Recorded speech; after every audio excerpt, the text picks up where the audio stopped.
Reste là, reste là. Oui, c'est bon.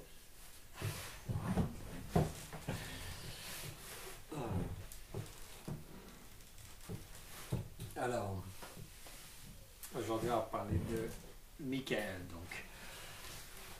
Alors, dis-moi ce que j'en comprends, parce que j'ai rien préparé aujourd'hui.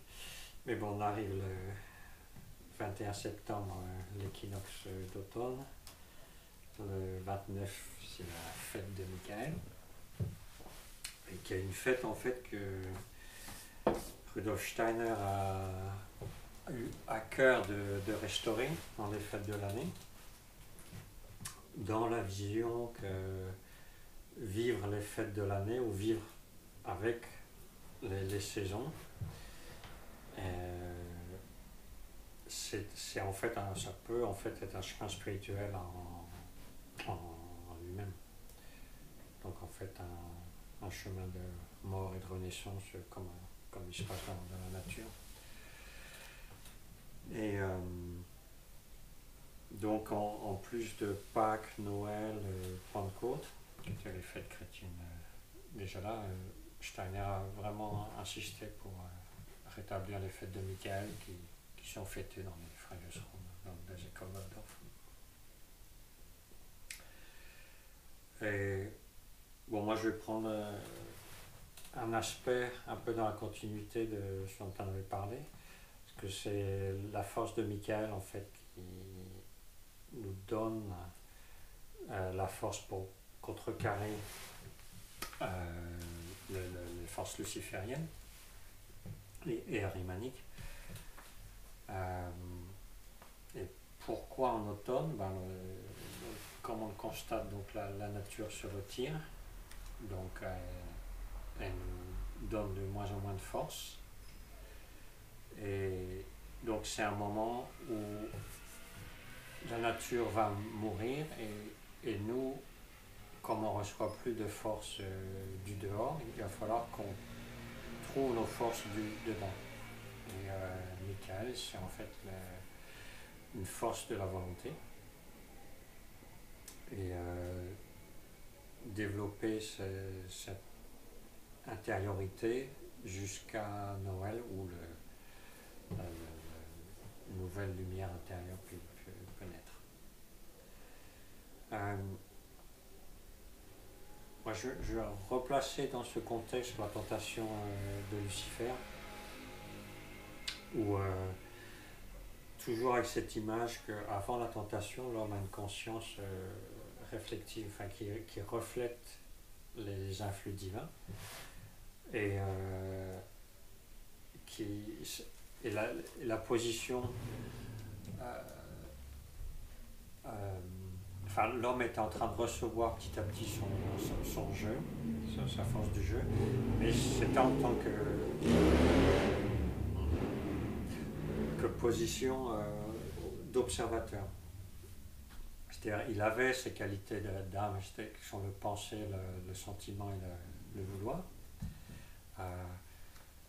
Ces forces-là le traversaient, et lui, en tant que jeu, était le spectateur de ça. Et son rôle humain, c'était donc de refléter ça et de le refléter avec un bac. Je ne sais pas si c'est le mot hollandais, pas français, de refléter au divin, donc de recevoir ces forces spirituelles et de les refléter au spirituel. C'était son rôle-là. Donc on a vu ça, que c'était ça, le paradis, c'était ça, c'était une espèce de, dans la conscience, un reflet parfait des forces spirituelles. Et que la tentation, c'est de retenir pour soi ces forces-là.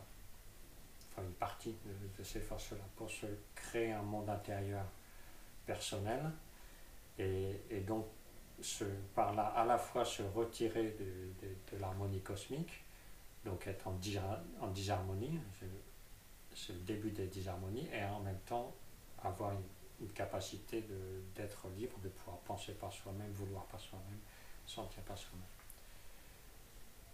Donc,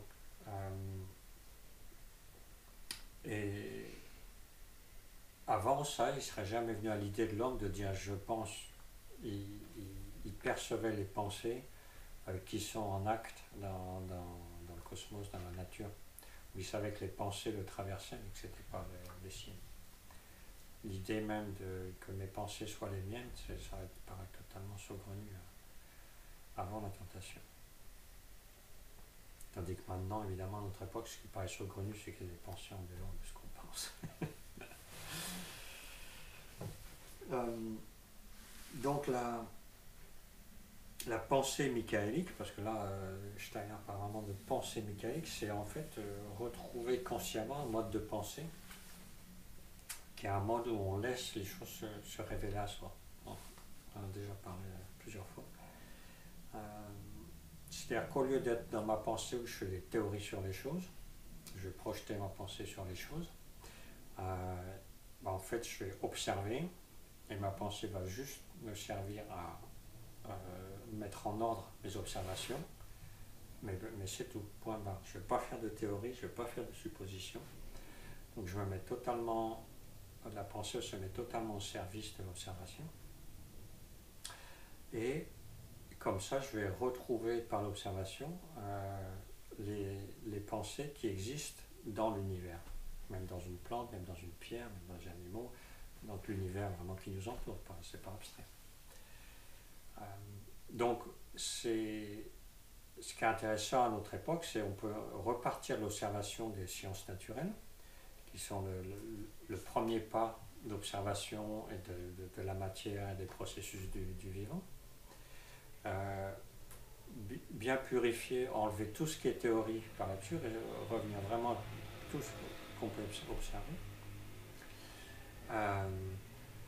Et entrer dans un processus d'intériorisation de ce qu'on observe.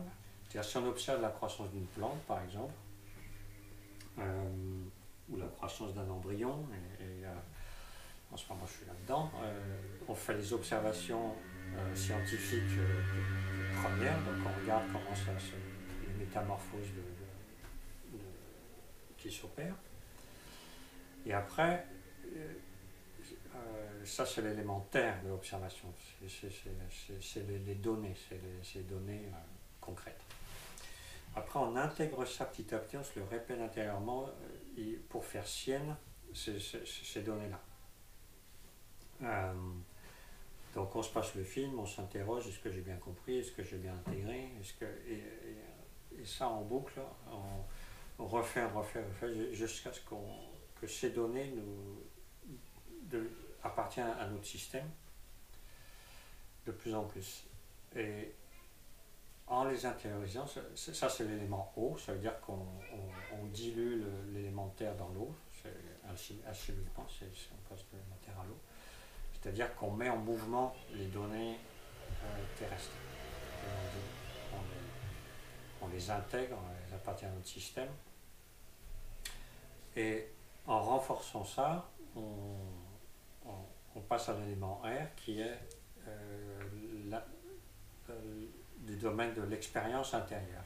Je passe à qu'est-ce que ces mouvements que j'observe, ces métamorphoses, croissance, etc.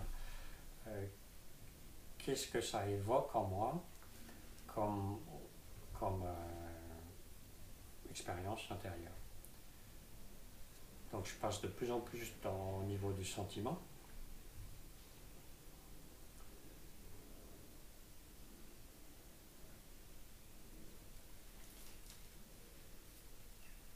Et là pareil,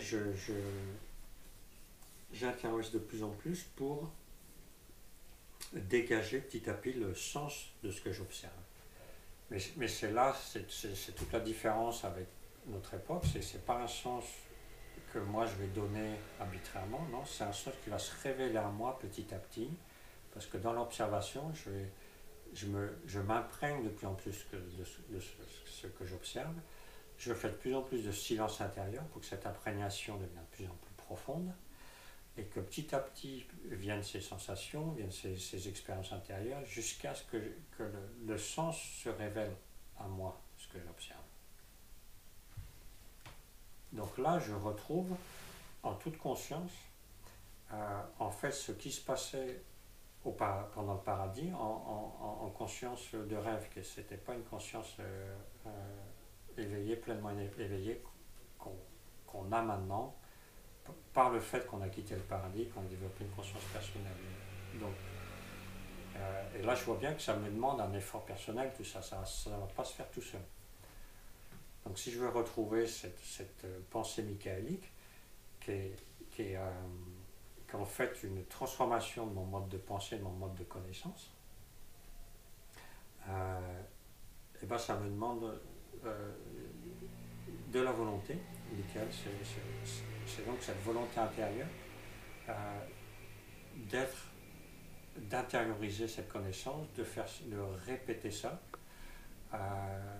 et voilà, jusqu'à ce que le sens des choses se révèle à moi petit à petit, toujours plus profondément, et on voit bien qu'il n'y a pas de limite à ce que je peux connaître, à ce que je peux comprendre. Et là, c'est plus comprendre d'une manière intellectuelle, c'est comprendre de manière de vivre avec. Le jeu de mots connaître avec, il paraît que c'est faussement étymologique, mais bon, ça connaître. Mais donc ça c'est la pensée michaélique. C'est-à-dire on garde notre pleine conscience qu'on a acquis en perdant le paradis, mais par notre effort intérieur, on réapprend consciemment à faire le vide intérieur, ce que les choses nous parlent. Ça. Et donc on réapprend à percevoir, à vivre intérieurement les forces spirituelles, c'est-à-dire celles qui font sens, celles qui donnent le sens des choses. Le spirituel, c'est le sens, c'est ce qui donne le sens. Donc c'est pas un sens que je vais donner, c'est un sens qui se révèle à moi. Et donc je deviens capable, de plus en plus, d'expérimenter et le monde matériel et le monde du sens qui le crée derrière. Et seulement on peut dire des pensées divines qui créent une pierre, qui créent un animal, qui créent une plante, ou le monde des archétypes. Donc je progresse dans le monde des archétypes, comme ça, toujours plus profondément. Et du coup, le monde se met à faire sens de lui-même. Il se met à me parler, mais c'est le sens réel du monde. C'est pas un sens que je vais théoriser, que je vais trouver de manière abstraite. C'est tout le contraire d'un sens que je donne à partir de mon ego. Moi, je pense que si c'est ça, mais on s'en fout ce que tu penses. Comment, de plus en plus, les choses pensent en soi à nouveau, sont ressenties, sentent en soi à nouveau, veulent en soi à nouveau. C'est-à-dire qu'on... Voilà. Et ça, évidemment, c'est le chemin d'espèce de rédemption de la chute, du paradis. Et c'est un chemin... c'est des tout petits pas, il ne faut pas être pressé. Mais il y a un chemin. Donc en fait, la fête de Michael, la fête de l'automne, c'est pour ça qu'elle est la fête de la volonté individuelle qui prend en main son destin, son chemin, qui laisse la nature nourrir autour de soi, mais qui va compenser intérieurement par son propre effort intérieur.